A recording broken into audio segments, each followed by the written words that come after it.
plaisir de faire la modération de ce panel sur la question de s'éduquer autrement. Je suis Stéphanie Zongo, je suis présentatrice télé et radio ainsi qu'événementielle. Je suis également entrepreneur social, je suis promotrice d'une plateforme d'aide à l'orientation scolaire pour les lycéens au Burkina. Et aujourd'hui, rassurez-vous, je suis seule, mais je ne vais pas être seule à parler tout au long du panel. Je vais vous présenter les panélistes, mais déjà, pourquoi un tel thème? Parce que hier, on en a parlé, on a discuté, et le constat est quasi unanime. Notre monde va mal, nous sommes en train littéralement de foncer droit dans le mur. Comment renverser la tendance? Comment changer les choses?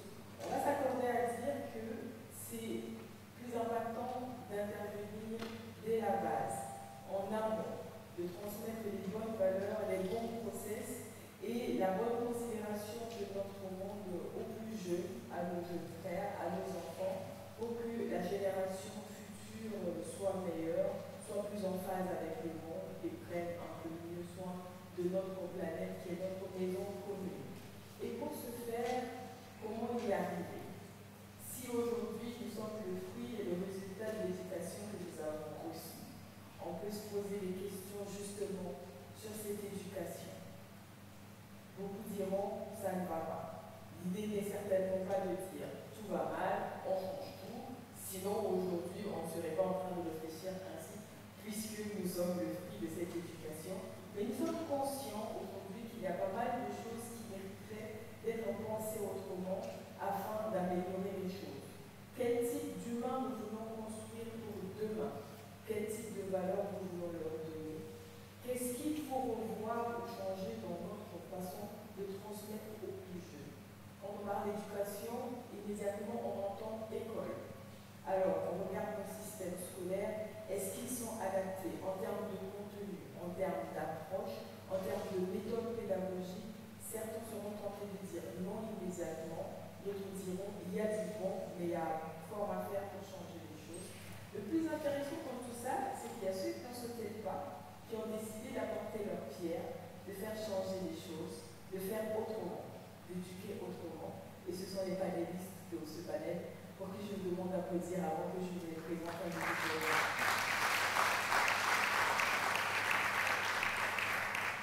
Eh bien, la première que je vais inviter sur le panel, c'est une doyenne.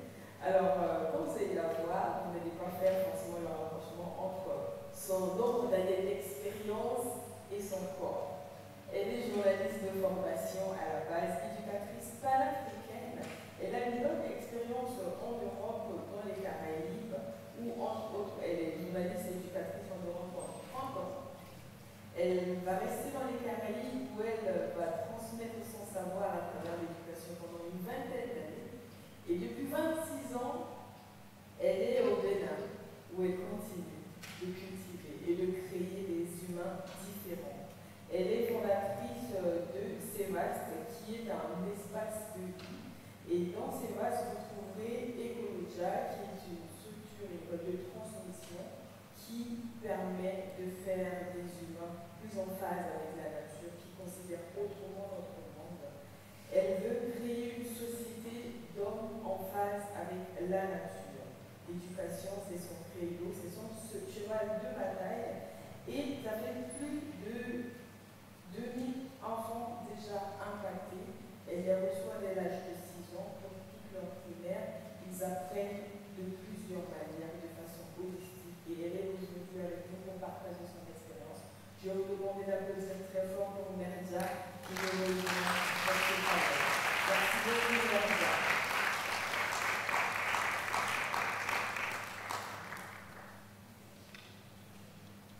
À côté de Merdia, nous allons inviter un juriste de formation. Il a fait droit des affaires et il a une longue carrière dans le droit, dans les affaires juridiques, avec plusieurs certifications, une longue expérience du côté des États-Unis. Il décide de venir s'installer au Burkina parce qu'il a envie d'apporter et de contribuer autrement, d'enrichir la société et de capaciter les hommes, mais également les enfants. Il mettra en place en 2017 Blue Diamond Leading, où il contribue à former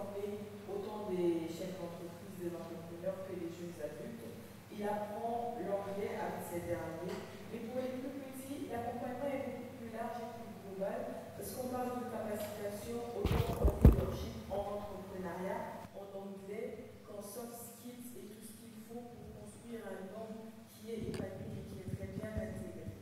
Déjà, plus de 215 enfants et adolescents ont été équipés par la structure Zoé Academy, qui est justement affiliée à Bouddha en Yézini. Plus de 1260 étudiants et professionnels ont été formés en anglais de ces soins. Et aujourd'hui, on va apprendre en plus de cette expérience comment capaciter les enfants. Merci d'applaudir très fort pour accueillir M. Mathias Aporo qui nous rejoint.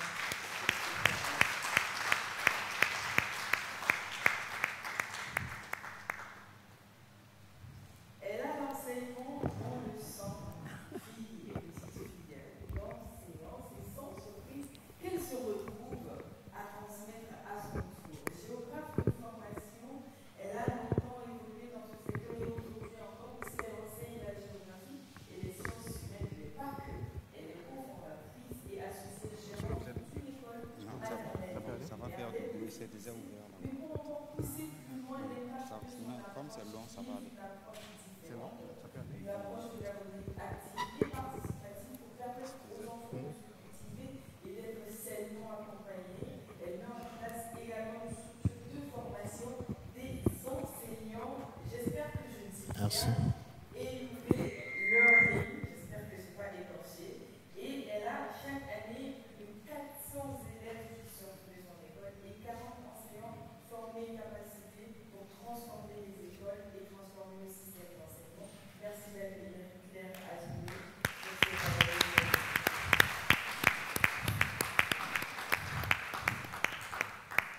On a l'habitude de dire un homme complet, c'est un esprit sain dans un corps sain. Il a fait des maths appliquées, puis il va faire le sport et son business. Des études qui vont lui permettre justement d'évoluer dans le secteur du sport et business et du sport au service du développement. Il mettra en place en 2013 la structure Milléco. On est ensemble donc pour accompagner les jeunes en milieu rural à travers le sport et principalement le basket, à apprendre à s'intégrer autrement, à vivre ensemble et à se préparer à leur future vie d'adultes. Milléco évolue dans deux pays, la Côte d'Ivoire et le Congo. Sur plusieurs localités, 10, on a plus de 850 participants, dont un tiers sont des filles. Un quart sont des pré-ados et plus de 40 bourses scolaires attribuées à ces jeunes sportifs qui se construisent pour le monde de demain. Merci d'applaudir très fort pour accueillir M. Jean-Luc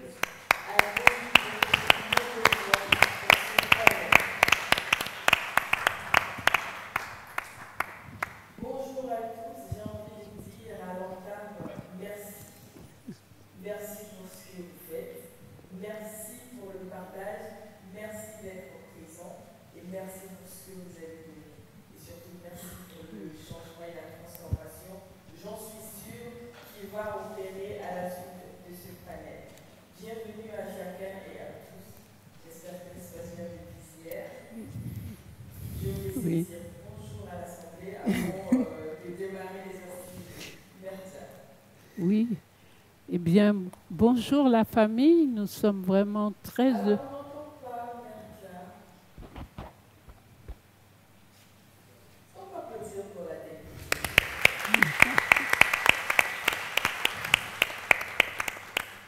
Merci pour m'applaudir encore. Ok.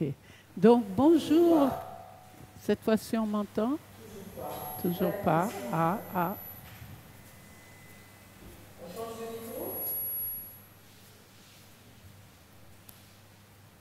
Peut-être vous pouvez. Alors, on va peut-être vous passer la parole à Claire. Ah, ça va. on m'entend, je pense. Donc, bonjour à tous. Très, très, très heureuse d'être parmi vous. Ouaga nous a très bien accueillis et on a hâte d'échanger avec tous. On a hâte également de vous recevoir. On tente encore avec Nadia ou on attend qu'il règle le problème et pendant ce temps, on va permettre à Jean-Luc de dire bonjour à l'Assemblée. Bonjour à tous. Je pense qu'on m'entend aussi. Absolument. C'est ma deuxième fois à Ouaga. J'étais passé il y a plusieurs années et j'étais un peu triste de voir que beaucoup de choses ont changé depuis, mais agréablement surpris de voir que la vie continue, que les choses reprennent. Et voilà, très heureux d'être là et de partager un peu de mon vécu avec vous. Très heureux de vous avoir parlé. Eh bien, on va permettre à Mathias de dire bonjour. Bonjour à tous et merci vraiment pour l'opportunité que vous nous offrez de partager un peu avec vous notre petite expérience. Merci vraiment à la Fabrique pour tout ça. Et voilà, je crois que dans les débats, on pourra effectivement approfondir un peu ce pourquoi nous sommes là. Merci. Alors, cette fois-ci, toujours pas. Ah, bon. Alors, est-ce qu'on a un micro-baladeur pour vous? Voilà.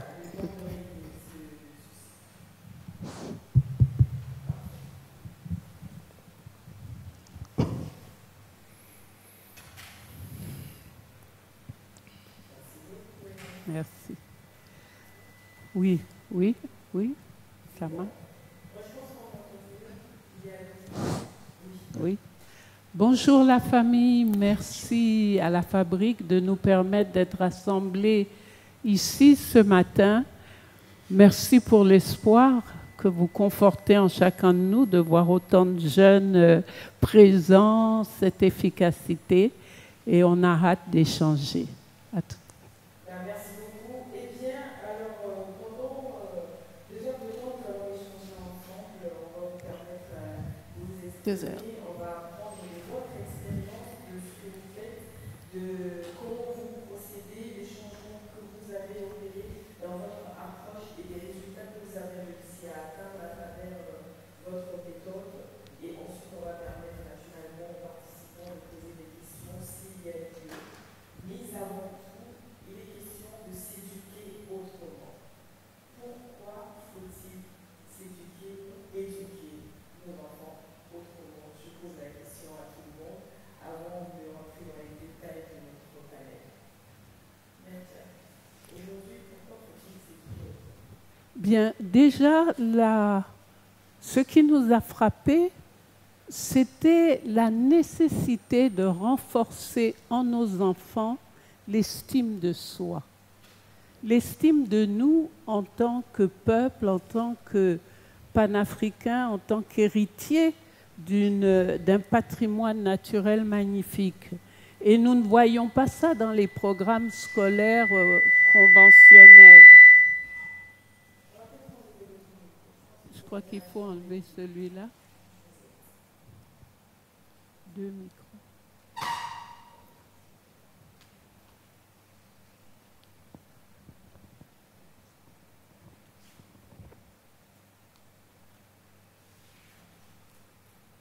Voilà.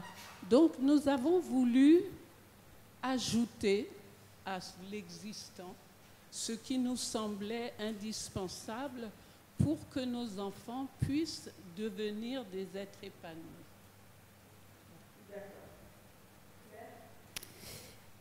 Pour ma part, il y avait vraiment l'idée qu'on se retrouvait face à un monde traversé par plein de dynamiques complexes, des problèmes pour lesquels il fallait inventer des solutions. Et l'idée était que le Bénin de demain, c'est l'école d'aujourd'hui. Donc, outiller ces enfants-là qu'on avait aujourd'hui dans nos classes pour être porteurs de solutions, pour être des citoyens responsables, des personnes proactives, capables de penser à un meilleur futur. C'était vraiment cette idée-là. Voilà pourquoi je pense qu'il faut éduquer autrement. Alors, l'arme de Dieu sur le c'est le sport. Est-ce qu'aujourd'hui, pourquoi faut s'éduquer autrement?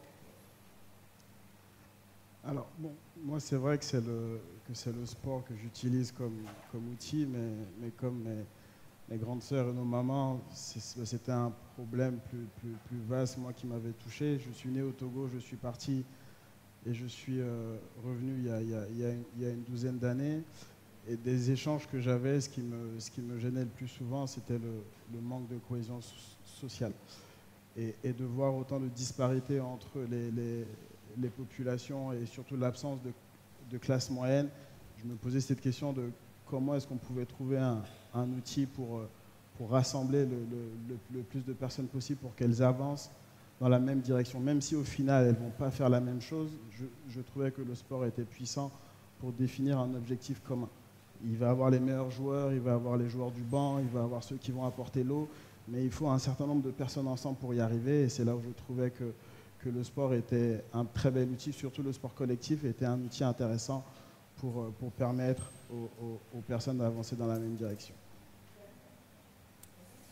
Ben, merci. Je crois que éduquer autrement, parce que le monde change et il est indispensable donc d'équiper donc nos enfants dès à présent avec, n'est-ce pas, ces compétences-là qui leur permettront de faire face aux défis qui seront les leurs demain.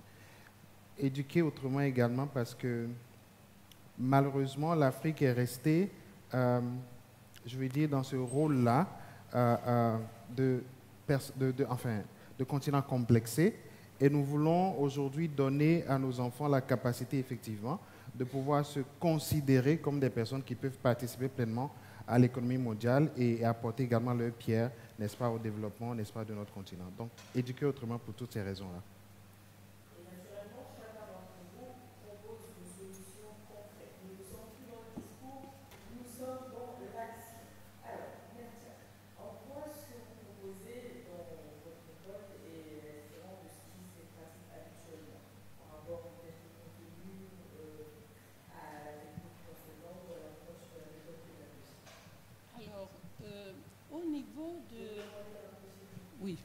Au niveau de la méthode, il faut dire que notre école est située dans un lieu de vie spécifique.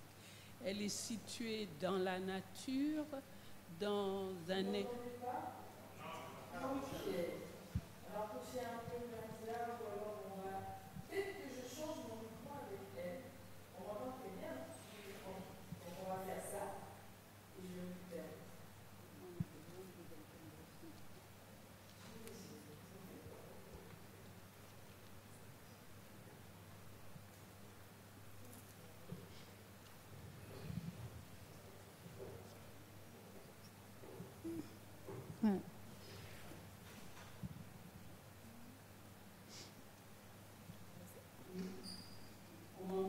Oui.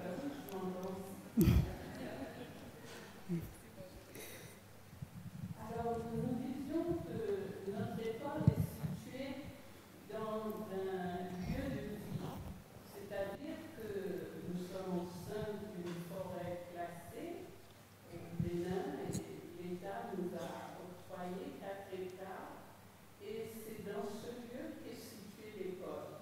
Alors, sur le plan pédagogique, par exemple, si l'enfant doit apprendre carotte, il a l'ardoise conventionnelle avec la crête, mais il a aussi une ardoise du champêtre, nous disons. C'est-à-dire qu'on fait de la récupération des bidons d'huile et avec ça, ça lui fait comme une pépinière.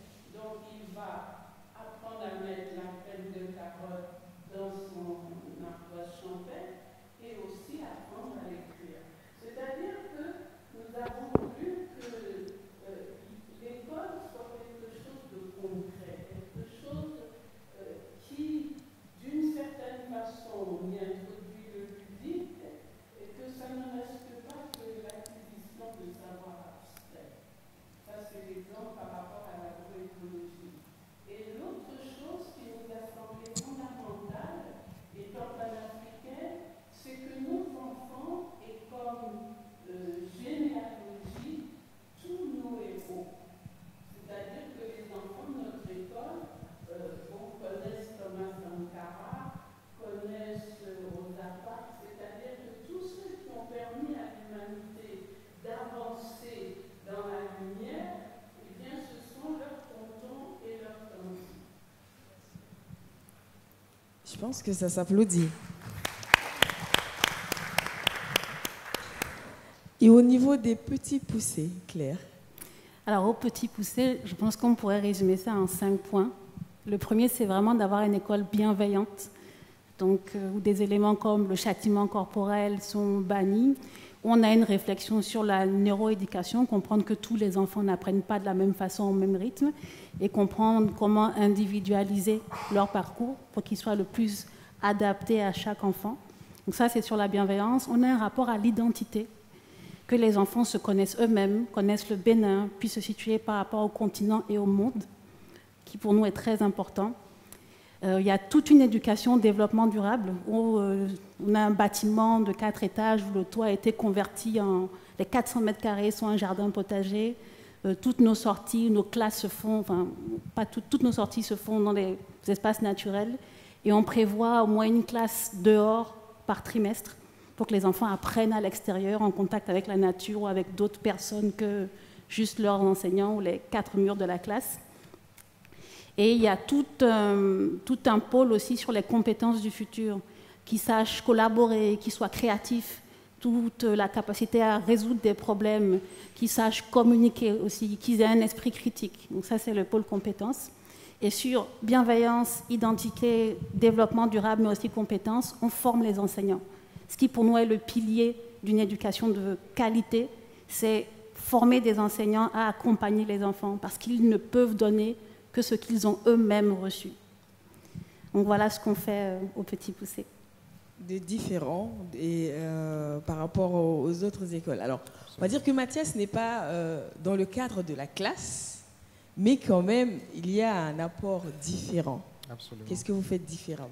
Alors, déjà, c'est important de le préciser, on n'est pas une école, on est un centre d'éducation extrascolaire, ce qui veut dire que notre discours n'est pas de dire que l'école ne fait rien, parce qu'on reconnaît que l'école fait des choses extraordinaires, mais l'école a ses limites. Donc pour nous, c'est proposer, n'est-ce pas, des choses qui peuvent accompagner tant soit peu l'école et permettre à ce que nous ayons des individus en fin de parcours qui soient complets, donc qui sont en mesure effectivement d'apporter leur pied à la résolution donc, des défis qui sont les nôtres aujourd'hui.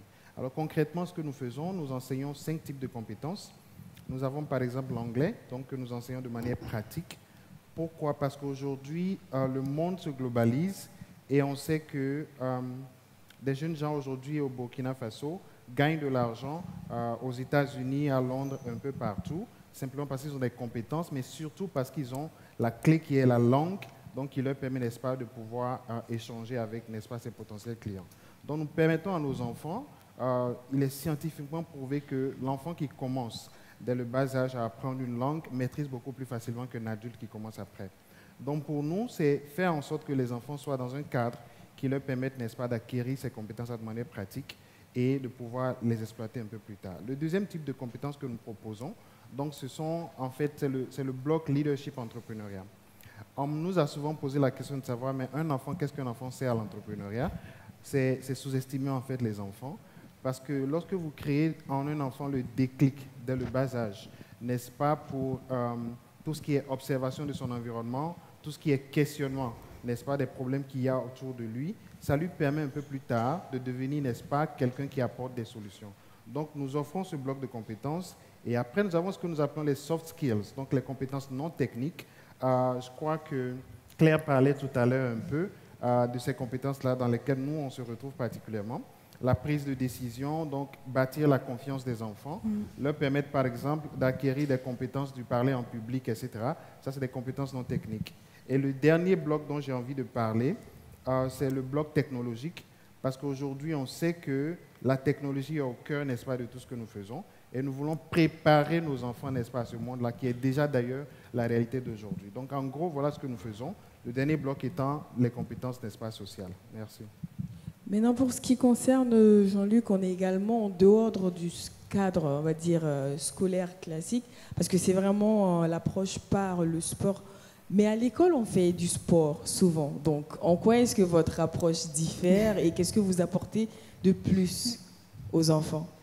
Stéphanie, je te challenge de demander à la salle, quand tu dis on fait tous du sport à l'école ici, je ne pense pas que ce soit le même sport. En tout cas, au Togo, c'est 1 heure de grimper, s'il y a une corde pour 100 élèves, et à peine si tu as le temps de passer une fois. Donc, bon, je respecte l'éducation nationale, mais je ne pense pas que notre modèle EPS à l'école soit ça aujourd'hui.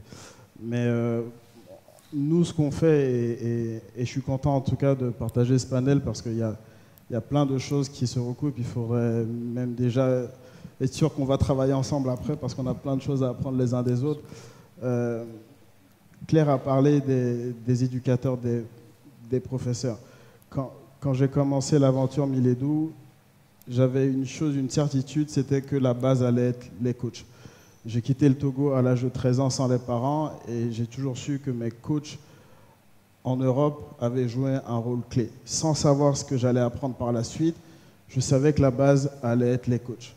Et Miledou est basé sur un réseau d'éducateurs. Et c'est ces éducateurs avec lesquels on travaille qui encadrent les jeunes. Ce que moi je leur ai dit quand j'ai commencé, c'est la finalité. Je ne sais pas ce que ces jeunes-là vont devenir, mais j'ai besoin de récupérer le plus d'informations possible sur eux. Chacun a son histoire, chacun a son parcours. Et on a vraiment utilisé le sport comme outil pour approcher ces jeunes, pour apprendre à les connaître. Tout ce qu'on a développé par la suite, des compétitions, des tournois, qu'il y ait des champions ou autres, ça c'est presque la partie visible de l'iceberg et c'est ce que les jeunes voient. Mais ce qu'on fait en amont est différent. Donc il y a ce réseau de coachs qu'on a, qui par la suite a été suivi par un psychologue pour qu'ils se comprennent eux-mêmes. Donc c'est là où ça rejoint un peu ce que Claire fait, la formation des éducateurs. Donc le second point, c'est tous ces tournois qu'on organise pour que les jeunes puissent aller de village en village et de localité en localité pour qu'ils se connaissent et qu'ils constituent un seul et même réseau. Je viens du sud du Togo, mon père a fait de la politique, il était donc en opposition avec le leader du Nord. Et j'ai toujours été convaincu qu'il y a des non-dits, il y a des choses qu'on ne sait pas, et je voulais vraiment trouver un moyen de permettre aux jeunes de différentes ethnies de grandir ensemble. Et à travers ces tournois aujourd'hui, on a des jeunes qui représentent le Togo, ils viennent de Kara, de Sokodé, de Kouvé, de Vaughan, et ils ne parlent même plus d'ethnie. En tout cas, je n'ai jamais entendu un jeune de Miledou parler de différences ethniques. Et je trouve que ça c'était un des piliers clés dans notre projet. Un des troisièmes points, c'était les bourses scolaires dont tu parlais tout à l'heure. On s'assure chaque année qu'on verse des bourses aux jeunes, surtout les filles. Ce qu'on a remarqué, c'est qu'il y a beaucoup de jeunes qui arrêtent l'école en première ou terminale. Là où ça m'aurait un peu gêné d'être dans l'assistanat et d'avoir des jeunes qui viennent demander « paie notre école », le sport nous permet de créer des relations au-delà des notes scolaires qu'ils ont. On apprend à les connaître. On sait qui ils sont. Est-ce que tu es à l'heure? Est-ce que tu es impliqué? Est-ce que tu es poli? Est-ce que tu es bienveillant? Et quand à la fin de l'année, il faut prendre des décisions de c'est telle ou telle personne qu'on a envie d'accompagner, il y a un vrai aspect. Est-ce que cette personne humaine, est-ce qu'elle en vaut la peine? Est-ce qu'on a envie de l'accompagner encore plus? Voilà. Et ça, c'est un pilier qui est assez clé. Et il y a un exemple qui me vient en tête. On a une jeune fille qui est tombée enceinte en classe de première. La norme aurait voulu qu'elle arrête. Elle a eu l'enfant. On est allé voir les parents pour dire on est prêt à assumer, à prendre ses frais scolaires. Et là, elle est en terminale, elle va avoir son baccalauréat et on se rend compte que on n'incite pas les jeunes à tomber enceintes sur les bancs de l'école, mais c'est des choses qui arrivent. Quand vous encadrez 1000 jeunes sur une année, il y a des exceptions. Et je pense que ça a créé des déclics dans certaines localités où une grossesse précoce ne devient plus une fatalité, en tout cas dans notre réseau, qu'on peut accompagner. Et le dernier point, qui est celui qui nous habite aujourd'hui, c'est vraiment la création d'opportunités. Ça fait 10 ans qu'on accompagne ces jeunes. La question qui se pose, qu'est-ce qu'ils deviennent quand ils ont le bac? C'est quoi la suite? Et nous, on a toujours pensé qu'après le bac, la plupart pourraient s'en sortir. Mais j'ai en fait l'impression que la vraie vie commence souvent à 19 ans, quand tu ne sais pas ce que tu vas faire. Donc ça, c'est vraiment ce qui rythme la vie de Miledou depuis un an. Où c'est quoi, que vont devenir ces jeunes qui ont 19 ans et plus? C'est quoi l'après? Alors, avant d'arriver au bac, j'ai envie de revenir chez Merdia parce que au niveau d'Ecolodia, c'est l'école primaire. Pareil pour Cléa. Qu'est-ce qui se passe après? Parce que pendant qu'ils sont chez vous, ils ont tout cet encadrement. À partir du CM2, ils sont dans le reste du monde, dans le reste du système. Qu'est-ce qui se passe? C'est vrai que c'est vraiment une question, et quand Pierre a parlé des enseignants, c'est encore une autre question. Parce que nous sommes dans le secteur rural, et déjà nous voulons rétablir ce qu'on doit aux paysans. Vous voyez, il y a une injustice planétaire. Le dernier, c'est le paysan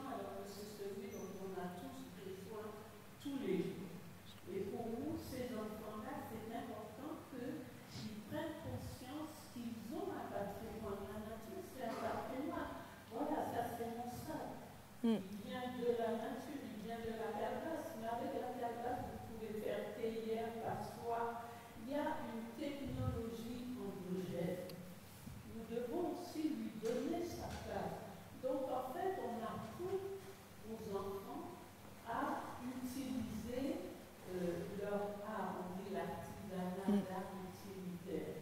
Parce qu'on n'a pas encore pu aller jusqu'au collège. Nous ne voulons pas, personnellement, le modèle de collège qui nous est proposé. Et nous sommes en train, d'ailleurs, ici, en train de nous nourrir de tout ce qu'il y a pour pouvoir ensuite avancer dans cette réflexion et en fédérant nos forces, trouver une formule.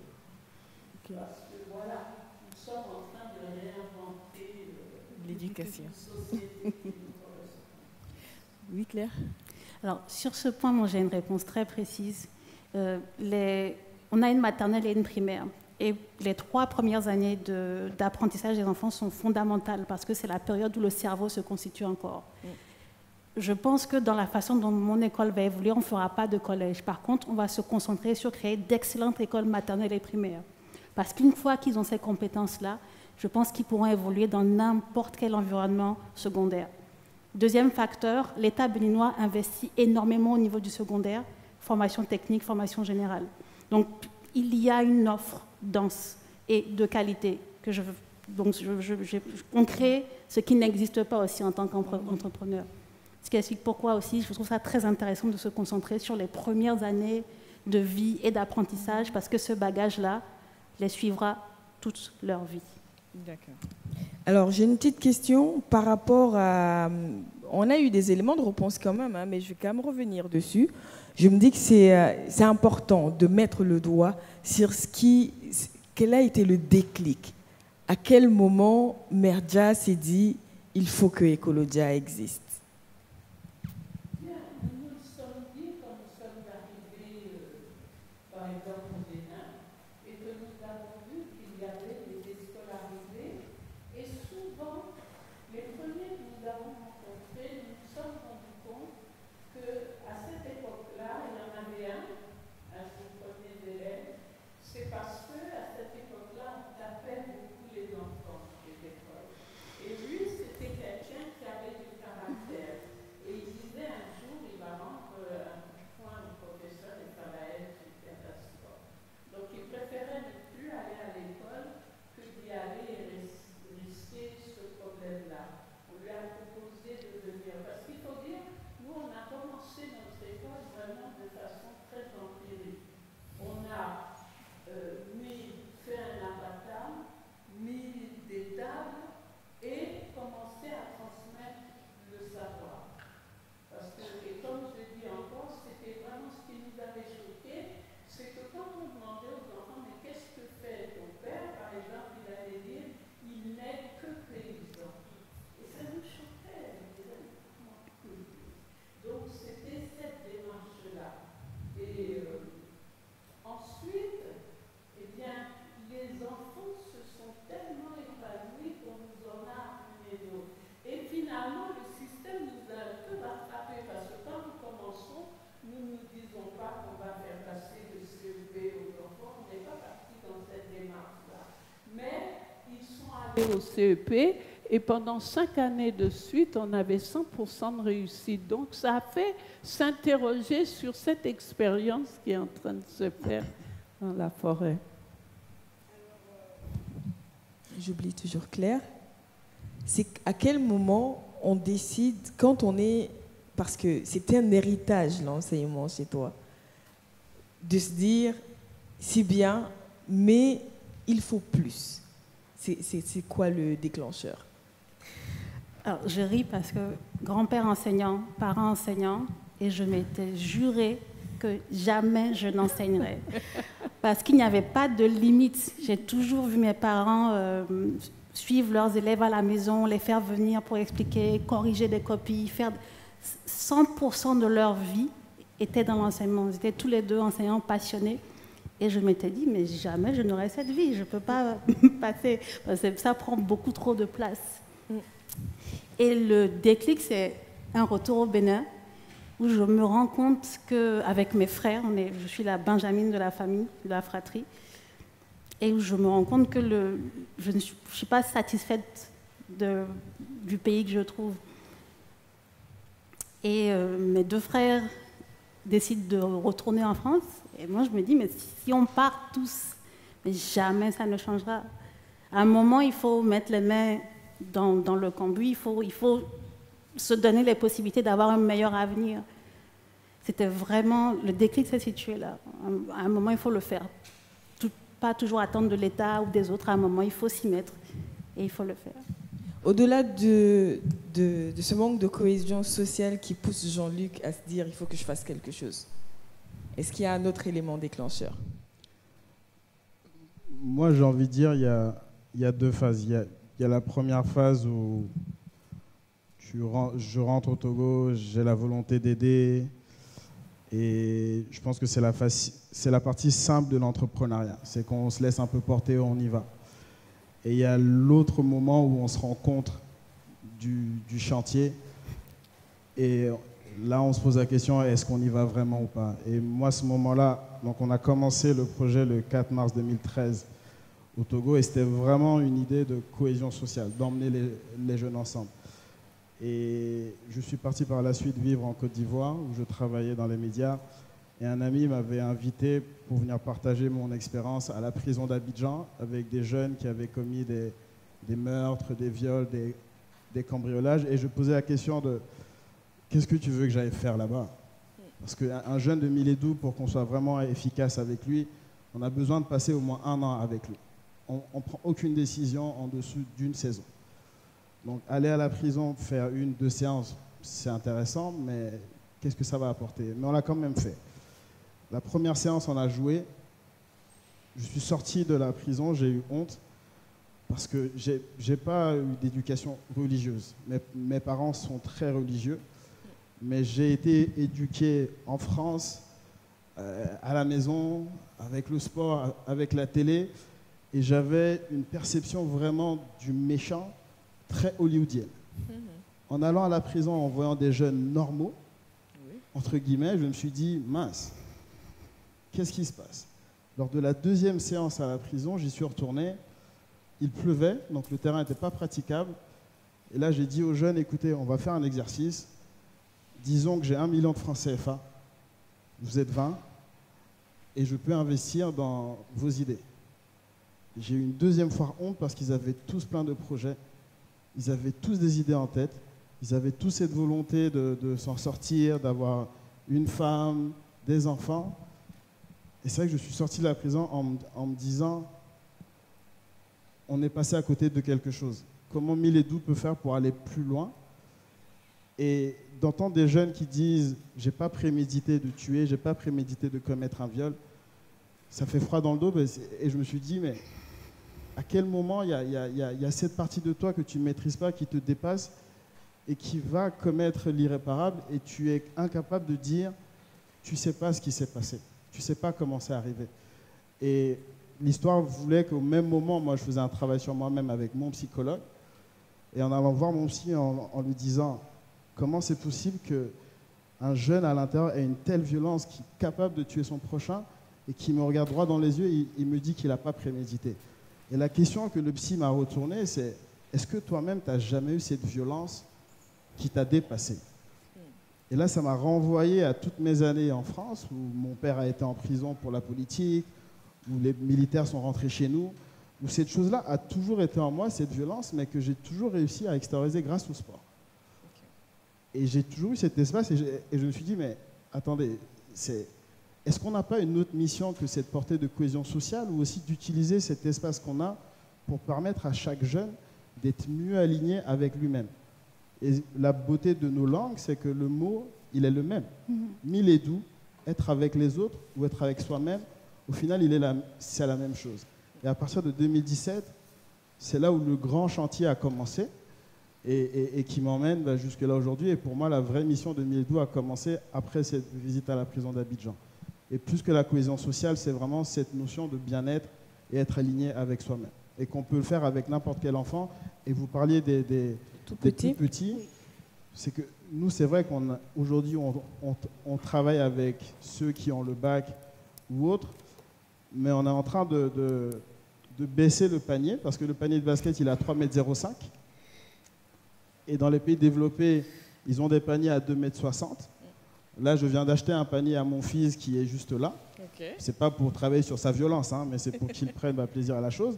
Mais c'est pour dire plus on baisse le panier, plus tôt on peut travailler avec les jeunes et plus efficace on sera. Donc on a les pré-ados et toutes ces choses qu'on lit. Les notions de la violence, ce n'est pas forcément à 15-16 ans où que ça arrive. C'est des choses qu'on peut même déceler. Nous, on le voit avec des enfants de 7, 8, 9 ans. On ne va pas le dire, mais on sait déjà qu'il y a un problème à la maison. Sans incriminer qui que ce soit, on sent déjà ces prémices-là. Et on a un espace qui peut aider à anticiper des choses. On ne va pas tout régler, mais je pense que voilà, si on le combine aux bonnes choses, ça peut avoir des effets très intéressants sur notre société. Absolument. Donc, si on arrive vraiment à canaliser cette violence concentrée en chacun d'entre nous, je pense que notre société se portera beaucoup mieux. Il faut se méfier des faux calmes. Absolument. C'est vrai, je suis entièrement d'accord avec cela.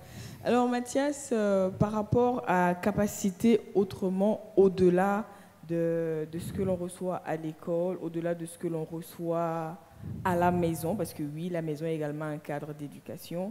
C'est quoi l'élément déclencheur et qu'est-ce qu'il faut, qu'est-ce qui est important en termes d'aptitude et de compétences pour un enfant aujourd'hui pour être un adulte de demain épanoui, confiant, en phase avec sa société? Merci beaucoup. Je pense que ça me fait sourire à chaque fois que je pense à ce qui a déclenché tout ça. Il faut dire que je suis un éducateur dans l'âme. Ça fait, étant né déjà de père et de mère enseignants, donc j'ai grandi dans un environnement où, voilà, c'est-à-dire que voilà, la vie de mes parents était dédiée aux autres enfants. Et à un moment donné, je me demandais si moi j'avais effectivement une place dans leur vie.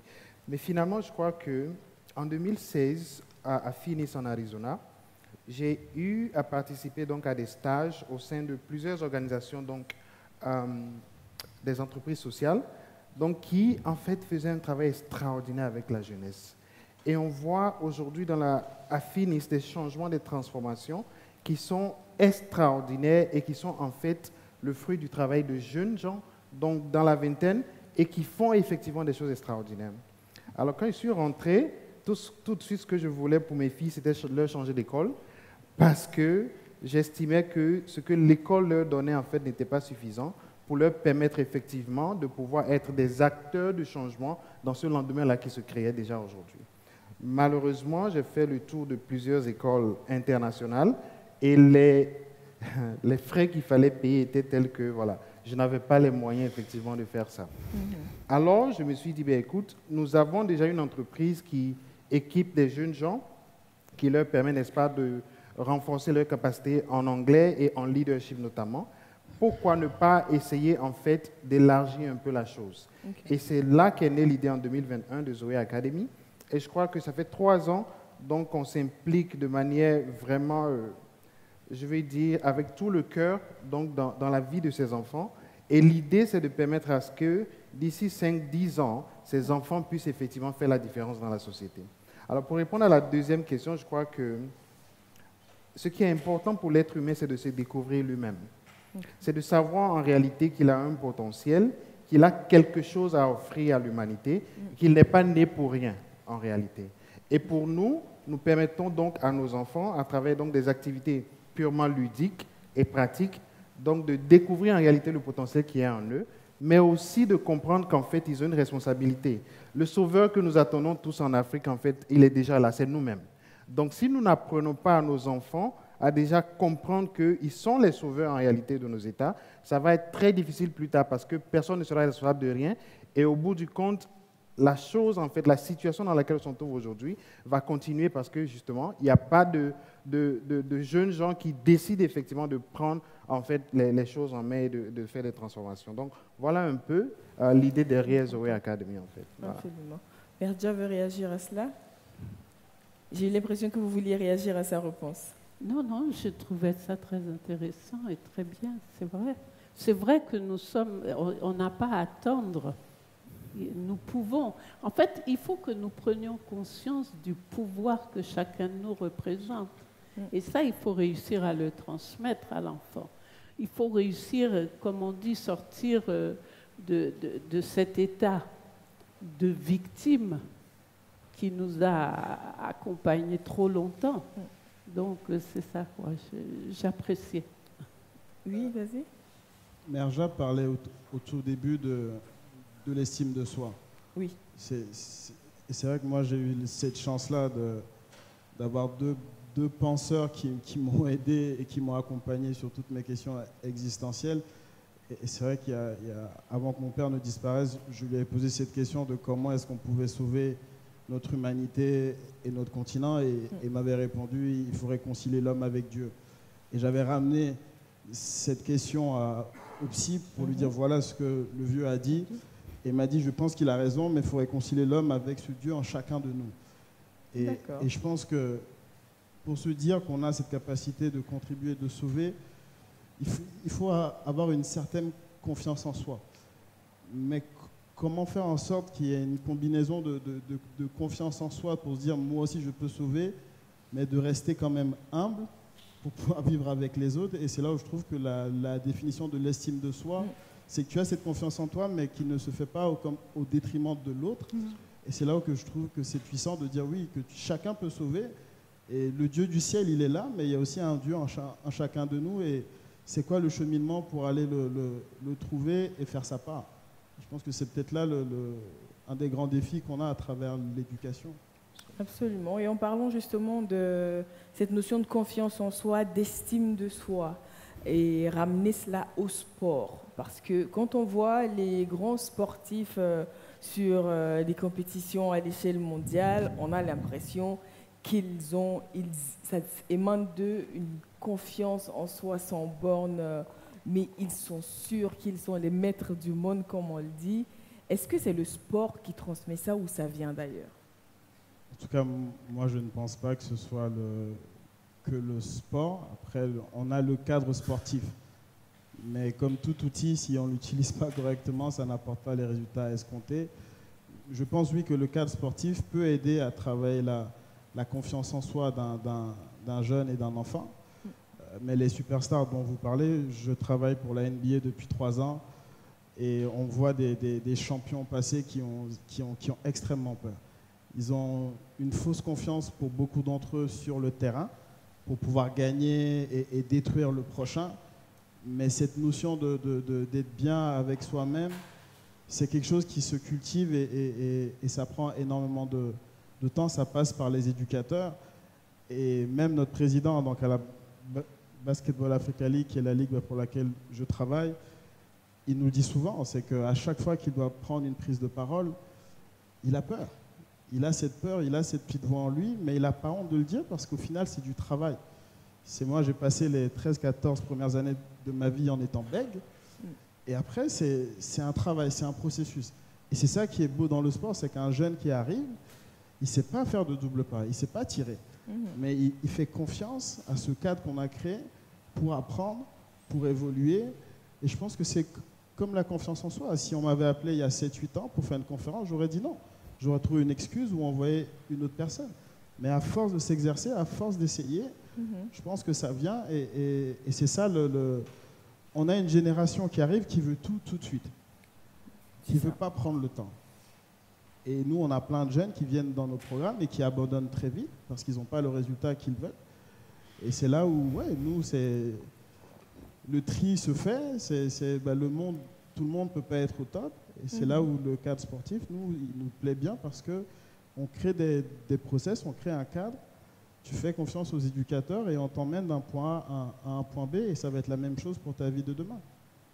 Justement, la patience pour bien faire les choses, pour atteindre chaque élément de sa vie au bon moment. Est-ce que notre système d'éducation peut transmettre ça aux enfants, Claire? Parce que clairement aujourd'hui, il l'a dit, on veut tout de suite maintenant, on veut sortir de l'université et l'année prochaine avoir une belle carrière, une belle villa, une belle voiture, un compte en banque saturé, parce que c'est le modèle de réussite malheureusement qui a été vendu. Alors, pour moi, l'école, c'est une école de la patience. Le temps scolaire de l'école, c'est un temps long, c'est 9 mois, c'est des apprentissages qui sont déployés lentement, laborieusement. Il y a la part de l'échec, puis de l'itération. Donc, le temps même de l'école cultive la patience. Les écoles sont dans des sociétés. C'est là où c'est difficile de répondre à la question parce que les enfants passent 6 ou 8 heures par jour à l'école. Après, ils en sortent. Et ils sont émergés dans une société où, effectivement, les valeurs qu'ils vont voir de manière très fréquente à la télévision ou sur les jeux, c'est des valeurs d'apparence, de gain facile ou rapide, de déni de l'effort ou de la nécessité de l'effort. Donc, c'est très difficile de répondre à cette question parce que c'est une responsabilité partagée avec toute la société, avec les modèles des parents. Des fois, nous, on enseigne des valeurs et on se rend compte que les parents même des enfants... Alors, moi, j'ai des exemples de parents qui viennent se battre à l'école. Donc, on fait partie d'une société et c'est difficile parfois d'aller à l'encontre, mais en tant qu'école, nombreuses sont les valeurs qui sont des valeurs de persévérance, de réessayer, d'entraide, de tolérance, d'être patient, d'être endurant. Et ça, c'est présent dans l'école. L'idée est de trouver les moyens d'équiper l'enfant de façon à ce qu'il le garde avec lui pour évoluer ensuite dans la société. Et pour ça, il faut qu'on arrive à le faire avec les parents, avec les activités extrascolaires, avec les coachs de sport, avec les lieux de nature. Donc il faut vraiment que ça soit comme une responsabilité partagée. Mais seul, ça va être compliqué de l'intégrer durablement dans un enfant. D'accord. Ce que j'entends, c'est que pour construire le citoyen de demain, il faut l'implication de tous, mais est-ce qu'on a tous conscience de cette nécessité de changer les process? Merdia. Oui, de toute façon, c'est indispensable, le changement maintenant, parce que les résultats sont là. On dit, bon, c'est peut-être caricatural, mais que nos écoles produisent des chômeurs. Donc ce qu'il y a, c'est qu'on ne remplit pas le contrat, il y a un problème. Donc il faut trouver des solutions. Mais je crois aussi qu'il est important que nous défendions les valeurs. C'est vrai qu'il y a un modèle universel, mais c'est vrai aussi qu'il faut que notre école consolide l'identité. Parce que les racines, il faut avoir des racines pour porter de bons fruits. Donc il faut défendre ces racines. Et je crois qu'on revient encore au problème des enseignants. Oui. Parce que les enseignants, eux, c'est eux maintenant qu'il faut... On a besoin d'une nouvelle école normale, de pouvoir vraiment former des enseignants qui aient la passion. Parce qu'il faut aimer. L'amour, c'est la dynamique qui permet toujours de vaincre toutes les situations.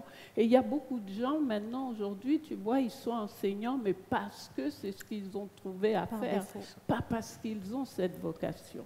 Et ça, c'est un problème très, très sérieux. Parce que c'est vrai que c'est l'enfant, c'est lui qui est modelable. Il est plus facile de former un enfant qu'un adulte qui est tordu. Ça, c'est sûr que du bois sec est difficile à tordre, il faut le tailler maintenant. C'est quoi aujourd'hui le profil de l'homme de demain? Le profil. Si aujourd'hui on demande à Merdia, à Claire, à Jean-Luc ou à Mathias de dresser le portrait robot de l'humain de demain en phase avec sa société, avec sa nature, de quoi il aura l'air, quelles seront ses valeurs, comment il vivra? Alors, pour moi, déjà, ce sera quelqu'un en paix avec lui-même. Okay. Donc, s'il est en paix avec lui-même, il sera en paix avec son environnement. Quelqu'un aussi qui est dans la gratitude, qui sait remercier pour ce qu'il a. On prend toujours l'image de ce verre, on peut voir le verre à moitié vide, mais voyons-le à moitié plein. Quelqu'un qui est persuadé qu'il y a solution. Et que c'est une telle grâce de vivre. Donc, à la limite, qui a notre frère, oui, parle d'empathie, oui, avoir l'empathie. Un homme, enfin, qui montre que c'est pas compliqué de vivre ensemble, en principe. Donc, pour moi, l'homme de demain, il sait vivre avec lui, avec son environnement, avec son prochain et avec le Très-Haut. D'accord. Alors, Mathias, le profil... Oui, je crois que je rejoins parfaitement Merja. Il faut d'abord être en paix avec soi-même pour pouvoir être en paix avec les autres. Donc, je crois que l'individu parfait de demain, c'est celui-là qui est d'abord en paix avec lui-même, mais aussi qui comprend sa responsabilité et sa place donc dans l'univers. Parce qu'en fait, je crois que nous détruisons la nature, nous faisons tout ce que nous faisons en fait simplement parce que nous ne comprenons pas en fait notre place donc dans cet univers-là dans lequel nous sommes. Et je crois que l'école n'enseigne pas ça, malheureusement, ou n'enseigne pas assez. Et il faut que cet individu-là puisse comprendre en réalité qu'il est responsable, n'est-ce pas, et que les changements qui vont venir après seront aussi attribuables, n'est-ce pas, à ses actions d'aujourd'hui. Et je crois aussi qu'il est très important pour l'individu de demain d'être préparé au changement, parce que les changements sont inévitables en réalité. Il y a une machine qui est déjà, je vais dire, en marche, et il est très difficile d'arrêter cette machine-là. Donc l'individu de demain doit pouvoir anticiper, n'est-ce pas, sur les défis de demain et se préparer, n'est-ce pas, à pouvoir faire face à ces défis-là. Et c'est ce pourquoi nous, à Zoé Academy, nous faisons en sorte que les enfants ne se limitent pas simplement, je vais dire, à ce qu'ils voient aujourd'hui, mais qu'ils essayent effectivement de visualiser dans quelques années ce que ça peut devenir et quelle sera leur place, n'est-ce pas, dans cet univers-là. Voilà. D'accord. J'ai envie de poser la même question à Claire, mais en même temps, à la question, je vais associer en quoi est-ce que le process mis en place au niveau de Petit Poucet contribue à façonner cet humain de demain.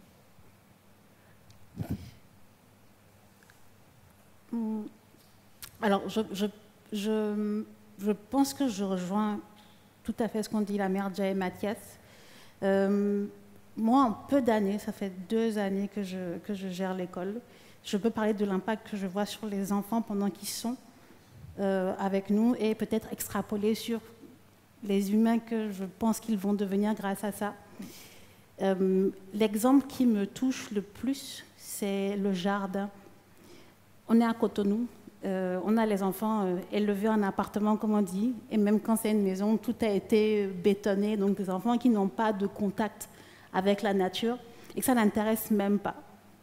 Donc on a commencé dans des bidons d'huile, à créer le jardin. Personne n'y croyait, ni les parents, ni les enfants, ni les enseignants. 2 ans plus tard, on a 400 mètres carrés de jardin qui sont entretenus uniquement par les enfants, qu'ils récoltent, qu'ils transforment, où ils veulent passer le plus de temps possible. Ils ont 1 heure obligatoire dans leur enseignement, donc 2 heures par semaine qu'ils doivent passer sur le jardin. 1 heure destinée au jardin et 1 heure où l'enseignant doit enseigner la matière qu'il souhaite, mais dans ce jardin-là. Ça peut être les mathématiques, ça peut être les lettres, mais le jardin doit être la base et le lieu de l'enseignement. Et je ne voyais pas, je le faisais par conviction pure, jusqu'au jour où j'ai des parents qui sont venus nous voir et nous demander comment est-ce qu'on faisait parce que leurs enfants voulaient reproduire l'expérience chez eux. Donc non seulement avaient pris l'intérêt, avaient compris, mais étaient prêts à agir à leur tour et et embarquer les parents dans l'aventure. Et c'est là que j'ai su qu'on changeait, qu'on bougeait millimètre par millimètre les frontières. Donc je ne sais pas ce que ça donnera demain, mais je peux juste espérer que ce soit des enfants qui accordent de la valeur à la nature, aux paysans, à la société, mais qui soient aussi acteurs, parce qu'ils ont vu ce qui pouvait sortir de l'effort de leurs mains, de la patience, du temps, des ressources. Et chaque jour de récolte qu'on fait, c'est une fête sur des semaines. Le fait d'avoir planté une graine, de venir récolter un fruit, de passer à la cantine de le cuisiner, ça les rend acteurs de la vie de la société à cette petite échelle-là. Donc je ne peux qu'espérer qu'ils l'emporteront dans la société sur d'autres sujets et à d'autres échelles. Naturellement. Donc c'est ce que je peux répondre, Maya. Et ça donne du baume au cœur de se dire que oui, on espère des adultes à l'image de ces enfants. Oui. Et sur la question du sport, aujourd'hui, c'est quoi déjà le profil de l'homme de demain? C'est vrai qu'on est avec des jeunes adultes, je parle de Jean-Luc, tu interviens sur des jeunes adultes, et quand on est jeune adulte, on a quand même eu toute l'influence de la petite enfance, de ce que l'on a reçu, qui ne peut-être pas forcément être en phase avec l'homme de demain que l'on imagine, ou qui peut l'être. mais en quoi le sport contribue à se rapprocher encore plus de ces thèmes-là? Et de quoi il a l'air d'ailleurs? Et je reprends une fois de plus, hein, le sport et le cadre sportif, parce que nous, on voit vraiment le cadre sportif comme notre outil. Alors, qu'est-ce que je voulais dire? C'est que j'ai fait Milédou pendant 10 ans. Et il y a 3 ans, donc, j'ai eu cette opportunité de rejoindre la NBA. Et ce qui était important pour moi en partant de la NBA, c'était de créer le rêve sur le continent pour les jeunes. Le jeune de demain, moi comme je le vois, c'est un jeune qui rêve. Et je trouvais que l'Africain ne rêvait pas assez chez lui. Et même la NBA, malgré le fait qu'on avait un bureau à Johannesburg pour impacter le continent africain, c'est que la finalité du jeune qui fait tous les programmes de la NBA, le rêve, il est toujours aux États-Unis. Il n'était jamais ici. Et quand la Basketball Africa League m'a appelé pour qu'on lance cette compétition ici, je me suis dit, en fait, on est en train de créer le rêve ici sur le continent. Et le jour où on a lancé la compétition, le nombre de jeunes de Milédou qui m'ont appelé pour me dire, je veux jouer la balle, je me suis dit, en fait, le rêve, il a shifté des États-Unis vers le continent africain. Et c'est qu'à travers des initiatives comme ça que tu changes la perception du jeune. Aujourd'hui, des jeunes qui jouent à Couvé, à Vaughan, à Yopougon, ils se disent qu'ils peuvent y arriver. Il y a même un jeune de Yopougon qui a joué pour Abidjan Basketball Club, qui a fait la compétition. Tous les autres autour de lui ont commencé à rêver. Et ça, c'est sur le terrain. Et il y en a d'autres qui travaillent avec nous dans cette industrie. Et pour moi, pour les jeunes de demain, c'est comment est-ce qu'on crée un continent pour qu'ils puissent rêver ici? Comment ils peuvent changer ce regard? Et personnellement, j'avais ce même regard quand je suis rentré et que tous mes copains allaient travailler à Singapour, à New York ou à Milan. Ce que je me disais dans ma tête, c'est que j'ai foiré ma vie. Qu'est-ce que je fais ici? À quel moment je vais pouvoir repartir?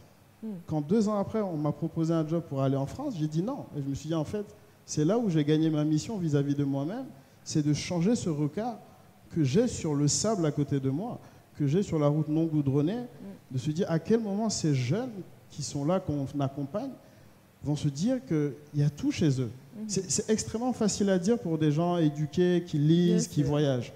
Mais vraiment, l'enfant qui est là et à qui tu viens, tu lui dis, tu as tout chez toi pour réussir.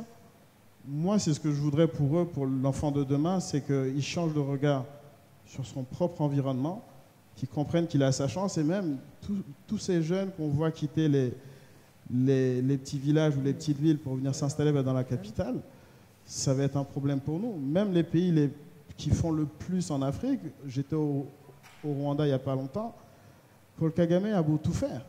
La réalité, c'est qu'il y a des réfugiés, il y a des personnes qui viennent et qui veulent vivre à Kigali. Comment tu trouves des solutions pour que les gens soient épanouis chez elles? Et moi, c'est le défi que j'essaie de lancer aux jeunes. On construit des infrastructures, on change, on essaie de mettre des programmes en place pour qu'ils apprécient leur vie chez eux. Et je suis sûr qu'ils ont plein de choses à nous apprendre. Hier, je parlais avec mon voisin, j'avais une toux. Je ne savais même pas qu'il y avait des herbes qui pouvaient me traiter ça en moins de 24 heures. Parce que je suis allé à la pharmacie, je cherche telle ou telle chose. Et oui, c'est pour les jeunes de demain, c'est comment changer de regard sur l'environnement dans lequel tu vis. Et à partir de ça, j'ai l'impression que tous les rêves sont possibles. Et moi, j'ai envie de dire, c'est vrai que chacun d'entre vous a quand même fait le parcours Europe, Amérique, retour en Afrique, et s'installer là pour faire bouger les lignes, pour changer les choses. J'ai quand même envie d'adresser cette question à Merdia, parce que après plus de 50 ans dans le monde, c'est finalement en Afrique qu'elle vient s'enraciner. Est-ce que c'est un parcours que les enfants aujourd'hui comprennent? Est-ce qu'ils comprennent le sens de votre retour? Bon, je suis persuadée qu'ils le comprendront parce que rien ne vaut l'Afrique. L'Afrique, déjà au niveau vibratoire même, je veux dire, la vie, voilà, c'est une question de choix. Si c'est la vie que tu choisis, l'Afrique répond, tu peux encore apporter vraiment ta contribution. Enfin, tu avances tous les jours, tu es bâtisseur. Et c'est merveilleux que ta vie te serve à bâtir. Donc, pour moi, je rends grâce.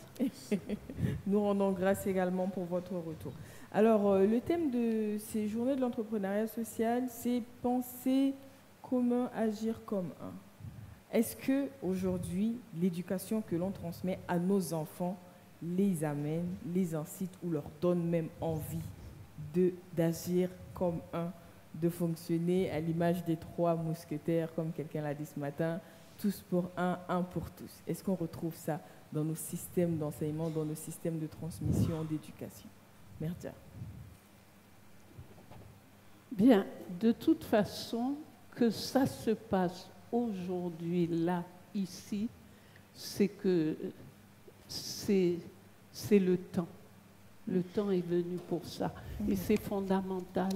C'est fondamental que, en effet, déjà, nous ayons foi que nous pouvons penser, que nous additionnons ces pensées, donc ça devient commun, et agir.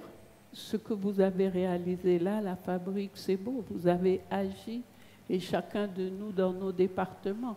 Donc c'est là où je dis, il faut savoir valoriser ce que nous faisons. Et comme nous venions ici au moment où au Sénégal, ça flambait et tout ça, et je voyais une corrélation, je me disais, bon, ceux qui sont sur des fronts comme ça, souvent n'ont pas le temps de penser l'après.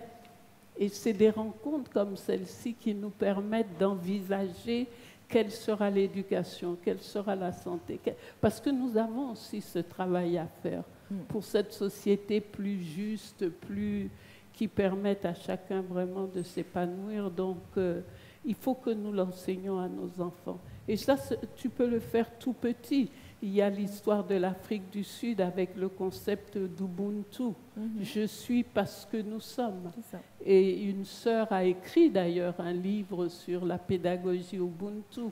Donc nous devons additionner tous ces plus et nous allons pouvoir présenter un curriculum qui répondra à ce que l'humanité attend. D'accord. La place du faire ensemble comme un dans l'approche pédagogique, est-ce que c'est déjà pris en compte? Est-ce que c'est envisagé? Parce que quand même, à l'école, quand tu rentres le soir, à la fin du premier trimestre, tu as intérêt à dire à ton parent que tu fais partie des 3 premiers. Donc en ce moment, tu n'as pas forcément envie d'être associé au dernier de la classe. Est-ce qu'on peut dire, dans ce cas, les enfants, ils avancent ensemble? Alors, je parle pour le Bénin, pour le système que je connais. Aujourd'hui, le système est très décevant sur ce point-là. Et alors, si on prend les mots un par un, penser, les gens on nie la capacité de l'enfant, sa capacité à penser. Donc l'enfant est un réceptacle et on doit verser de la connaissance dans son cerveau. Donc il doit apprendre par cœur, mémoriser ce qu'on dit, répéter ce qu'on dit. C'est un peu la perception qu'on a. Comme on n'y est pas encore parce que c'est la compétition qui est favorisée, c'est des classements, c'est le meilleur qu'on ait en avant, et pas l'entraide ou l'équilibre ou valoriser les différentes intelligences. Agir, encore non, l'enfant, le système actuel a tendance à le limiter. Déjà, il faut qu'il soit assis à une place. Il ne faut surtout pas qu'il soit différent. Et s'il l'est, on va lui demander de gommer cette différence, peu importe laquelle. Hein. Des enfants plus lents, des enfants qui ont besoin d'être physiques, qui ont besoin de bouger, qui ont une intelligence plus de gestes, des enfants qui ont une intelligence de la parole, des enfants qui ont une intelligence visuelle. Bref, on ne les valorise pas, on valorise un modèle. Donc, on n'y est pas du tout pour l'instant. Mais c'est ce qui est intéressant et c'est ce qui est passionnant. On peut construire.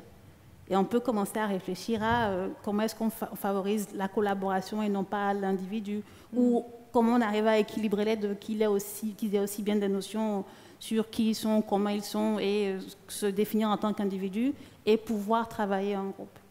Donc, non seulement l'école est assez décevante, mais en plus la société est méfiante de la collaboration.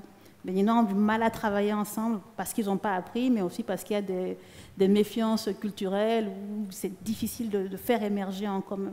Donc non, on n'y est pas, mais par contre, je trouve passionnant tout ce chemin qu'il y a à parcourir, et les expérimentations qu'on peut faire, seules ou ensemble, sont passionnantes.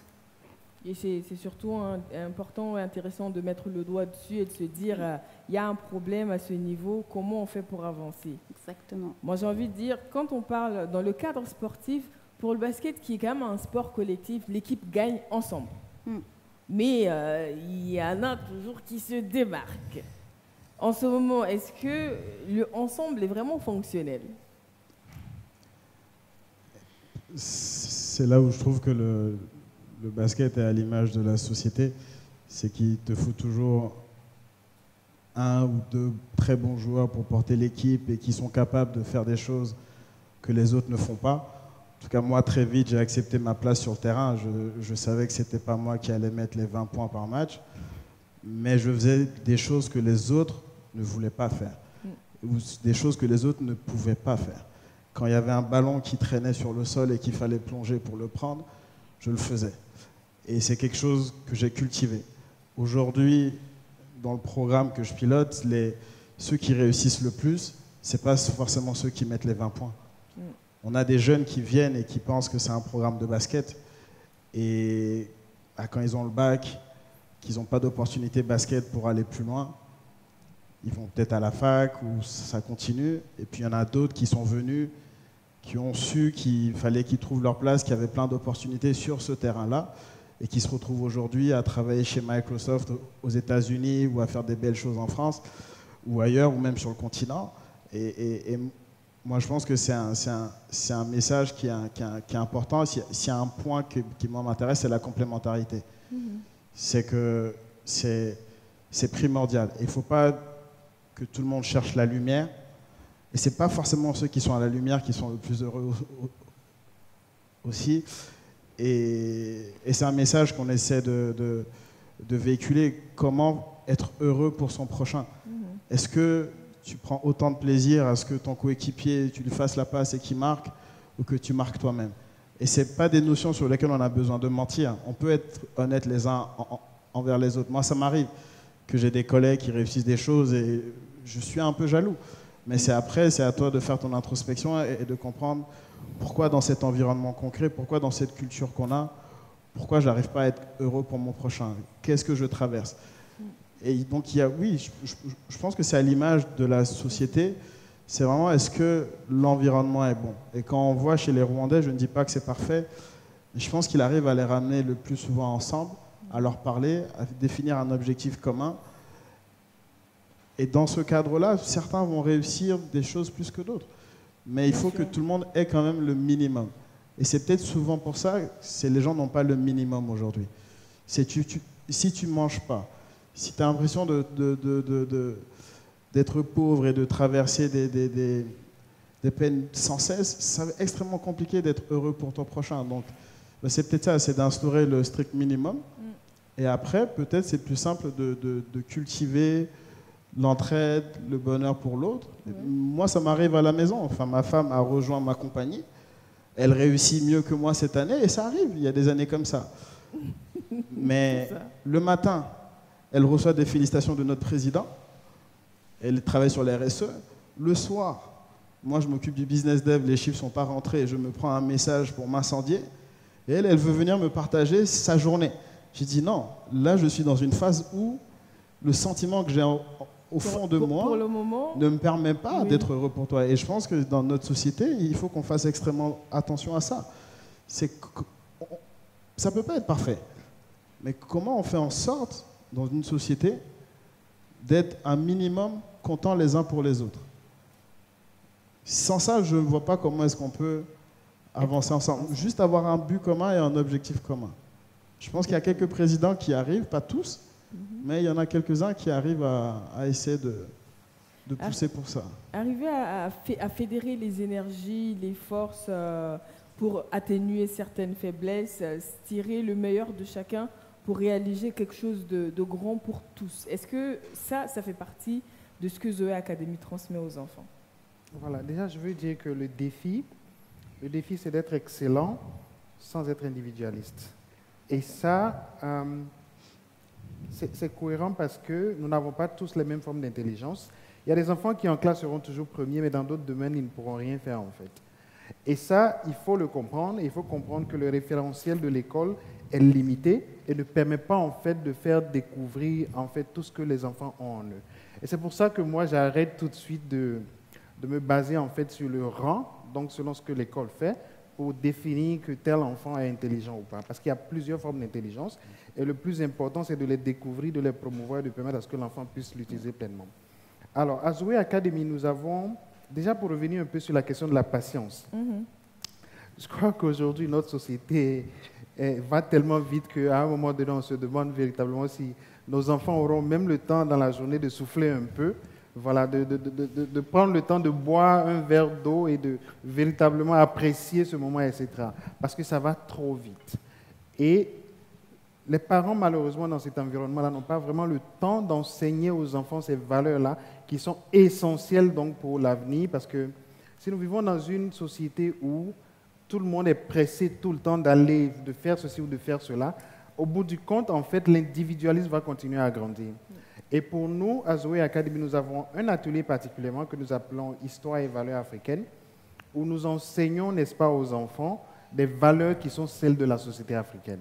Parce qu'en fait, nous avons énormément de choses qui, malheureusement, ont été balayées du revers, donc, balayées donc, par, malheureusement, ce que nous voyons à la télé, par un certain nombre de choses.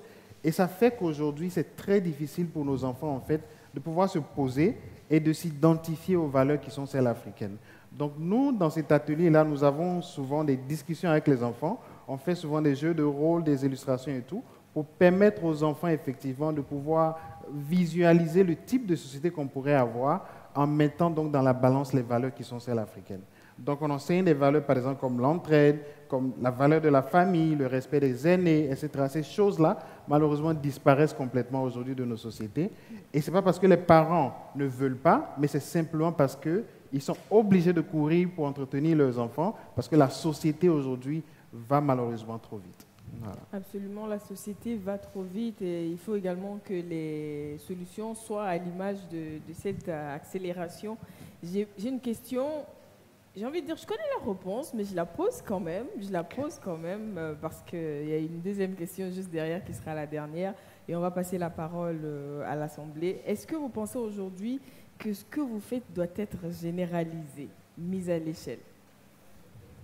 Si oui, de quoi avez-vous besoin?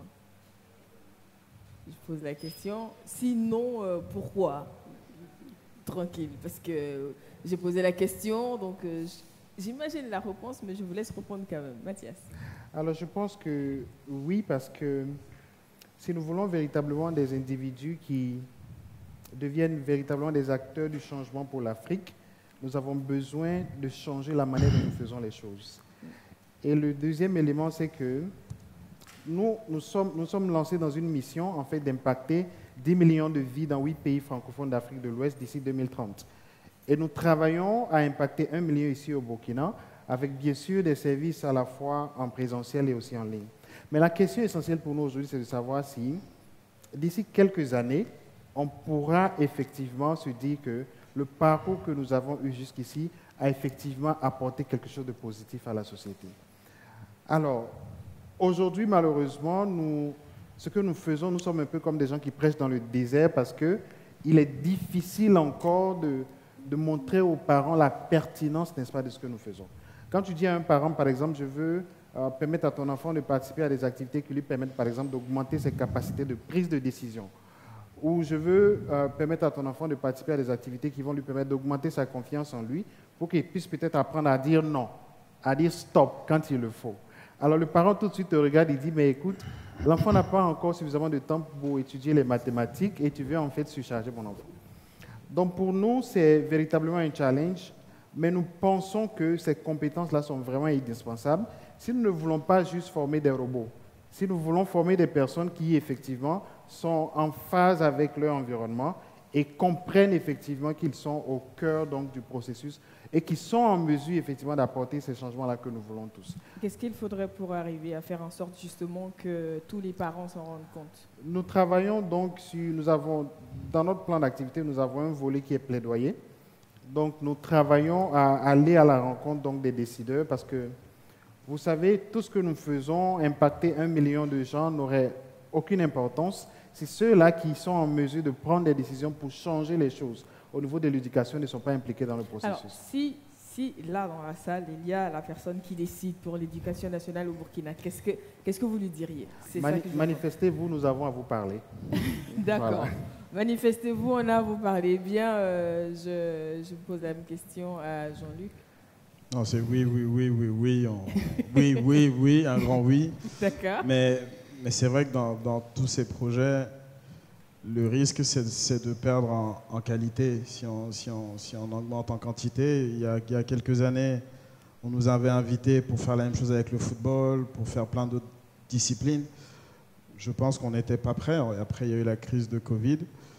Mais c'est extrêmement difficile de transmettre tout ce qui est éthique. Je pense que ceux qui travaillent avec des enseignants transmettent les avancées scientifiques. On n'a plus besoin de le prouver. Mais tout ce qui est éthique, tout ce qui est humain, ça prend plus de temps. Donc voilà, nous, on veut grandir, mais on va prendre le temps de le faire. On fait déjà Togo et Côte d'Ivoire. On veut élargir à d'autres villes. Il y a 5-6 ans, on m'avait parlé du Burkina, de Bobo notamment. C'est des choses qui viendront. On est prêt. J'en ai parlé un peu brièvement avec le responsable de Ashoka. On avait parlé de ça il y a quelques années. Avant que je rejoigne la NBA, j'étais dans cette optique-là. Mais ce qui manquait peut-être à l'époque, c'est la pérennisation, c'est le business model. Et je viens du secteur privé. Je ne pense pas que j'irai dans le public de sitôt. Je ne pense pas. Et je ne veux pas dépendre forcément que d'un État. Et je pense que ces activités qu'on mène aujourd'hui, il ne faut pas sans cesse tendre la main pour qu'on nous aide. Il faut qu'on réfléchisse à comment ces projets peuvent nous survivre, comment ces projets peuvent durer dans le temps. Et je pense que moi, j'avais besoin de ça pour aller apprendre à la NBA, de comprendre comment ces Américains font des gros sous. Et je pense que là, maintenant, on est prêt pour rediscuter avec Ashoka et d'autres décideurs pour voir qu'est-ce qu'on peut mettre en place ensemble. Vivement que ça grandisse. Claire, résumé. Alors nous, c'est parti. On a de très grandes ambitions, que ce soit de manière horizontale, où l'objectif est de créer une chaîne d'écoles, ou un label d'écoles, ou un réseau d'écoles qui partagent les mêmes valeurs. Et de manière verticale, moi j'ai l'impression qu'il y a tout à faire dans le secteur de l'éducation. Il y a tous les services annexes, donc le transport scolaire, la cantine, le matériel pédagogique à repenser complètement, le travail périscolaire. Donc c'est un marché énorme. Nous sommes une école privée, donc j'ai tout de suite pensé. Moi, je suis dépendante de mon modèle économique. Donc je suis condamnée à penser à comment est-ce que ça tient, parce qu'en plus, on est le type d'acteurs que personne ne finance. Les bailleurs financent les organisations non gouvernementales ou non-profit. Ce n'est pas notre cas, mais en même temps, je trouve que c'est un challenge formidable. Et je pense que pour la souveraineté de l'éducation, il faut arriver à générer des fonds aussi, ou à trouver des sources de revenus diverses, ou à trouver un modèle économique assez large et varié. Et un jour, je me dis dans 10, 20 ans, j'aimerais faire du plaidoyer, j'aimerais que le public nous suive. Parce que pour moi, le secteur privé, en tout cas les écoles privées, sont des lieux où on peut expérimenter des modèles ou des pédagogies qui peuvent après être déclinées dans le public. Ça, c'est une forme de plaidoyer, mais aussi, sans être dans le secteur public, parler à l'oreille des politiques, parler à l'oreille de ceux qui font... on a eu cette discussion tout à l'heure, parler à l'oreille de ceux qui font... Pas les politiciens, mais les techniciens de l'éducation, en tout cas. C'est ça l'ambition. Mais pour moi, c'est dans très longtemps, parce que pour l'instant, toute l'énergie, toute l'attention doit être consacrée à consolider ce qui existe. D'accord. OK. Merdia. Oui, bien sûr. Nous aussi, nous souhaitons d'abord, parce qu'il faut redonner sa place à la nature pour notre survie à tous. Donc, de l'insuffler aux enfants dès le départ. Mais il faut dire aussi, comme je l'ai expliqué au début, notre école est impliquée dans un lieu de vie. Vous voyez, nous sommes à la recherche d'une société pro-nature, alors que pour le moment, la société est vraiment contre nature. Donc, vous voyez, mais j'espère qu'on va fédérer nos forces, chacun a pris un aspect, La lumière, ce n'est pas une seule personne qui est là. Donc, et il y a des expériences dans plusieurs pays maintenant. Si déjà on arrivait à les répertorier, à voir ce que chacun a développé, je crois que vraiment on va apporter une solution qui fera de nos enfants des enfants heureux. Le bonheur est le but. Merci beaucoup. On peut applaudir pour nos panélistes. J'ai envie de dire, pour ce qui concerne chacun d'entre vous, la pensée commune est déjà là, avec des process complémentaires. Il ne reste plus qu'à agir comme un, et j'ai foi que ça va se faire juste après ce panel.